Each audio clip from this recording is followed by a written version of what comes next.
You're watching South Asia Newsline, and here are the top stories we are tracking for you on Thursday, the 25th of January.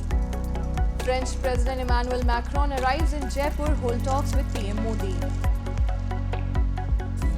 Sri Lankan activists protest against new law passed to regulate online content. And Maldives president faces massive domestic criticism over anti-India pivot.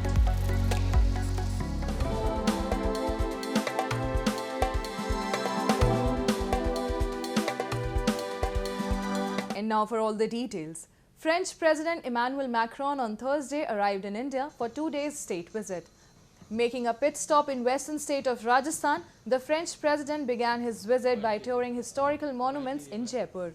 Later in the day, he held bilateral talks with Prime Minister Narendra Modi before embarking for capital New Delhi, where he will participate in India's 75th Republic Day celebrations as the chief guest. On this occasion, a French armed forces contingent will participate in the Republic Day parade and fly past alongside India's troops and aviators. Macron's visit marks France's sixth participation as chief guest of India's Republic Day, comes just months after Prime Minister Narendra Modi's participation in France's Bastille Day. In a statement, the French embassy has termed the reciprocal invitation of National Day celebrations as unprecedented and said it shows the deep mutual trust and unwavering friendship between India and France. Amid India-Canada dispute, an independent commission probing alleged foreign interference in Ottawa asked the Trudeau government on Wednesday to share information about possible meddling in elections by New Delhi. The commission was set up by Prime Minister Justin Trudeau's government in September to conduct a public inquiry into foreign meddling in Canadian affairs after reports of alleged Chinese attempts to influence elections and mounting pressure for an inquiry. However, Beijing has repeatedly denied any interference.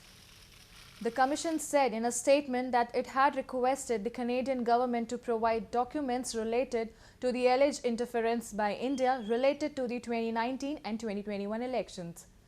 Diplomatic relations between India and Canada have frayed in recent months over Canada's allegations linking Indian agents to the murder of Sikh terrorist Hardeep Singh Nijjar last year. India has rejected that allegation. With an urge to get employed, hundreds of workers from Lucknow city are willing to work in war-torn Israel. A recruitment drive was set up in the city on Wednesday as there is requirement for 10,000 workers in Israel for the post of bartender. The Israeli construction sector is currently facing a labor shortage. Workers express joy as they say they will get double salary there, by which they can fulfill the means of their family. Notably, weeks ago, similar drive was carried out by Haryana government. ये Israel से एक requirement आई थी कि तकरीबन 10,000 हमें construction labours को Israel में need थी। इसमें 4 सेक्टर प्रमुख रूप से थे। बार बेंडर इसमें रिक्वायर्ड थे, टाइल वर्कर्स रिक्वायर्ड थे, प्लास्टरिंग वर्कर्स रिक्वायर्ड थे और कारपेंटर में जो फ्रेमवर्क वर्कर्स होते हैं ये रिक्वायर्ड थे। ये 4 सेगमेंट को लोग रिक्वायर्ड थे और उसी क्रम में ये कार्रवाई शुरू की गई और इसमें 10,000 उनकी अभी इनिशियल वैकेंसी थी। Rights body Amnesty International in a report has slammed Pakistan over the harassment of Baloch activists who has alleged indifferent attitude of government functionaries compelled them to call off the month-long sit-in protest against the extrajudicial killing and enforced disappearances of ethnic Baloch people. A report. As the Baloch Yagjahiti Committee on Wednesday called off their month-long protest citing indifferent attitude of government functionaries, rights body have slammed Pakistan over the harassment of activists during the sit-in protest.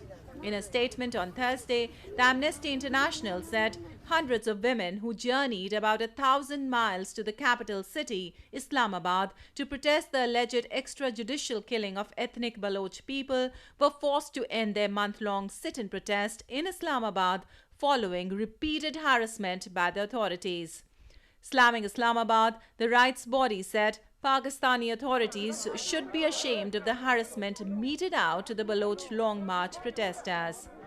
The authorities have been heartlessly indifferent to the plight and demands of the peaceful protesters camped out in the severe cold for the past month, the statement added. Reacting to Amnesty's statement, Balochistan's caretaker information minister has claimed the rights body has relied on unverified claim and biased sources disseminated by separatist elements with vested interest. He alleged the Baloch Yakjehati Committee has links with terror groups and added that Amnesty International needs to reconsider its stance.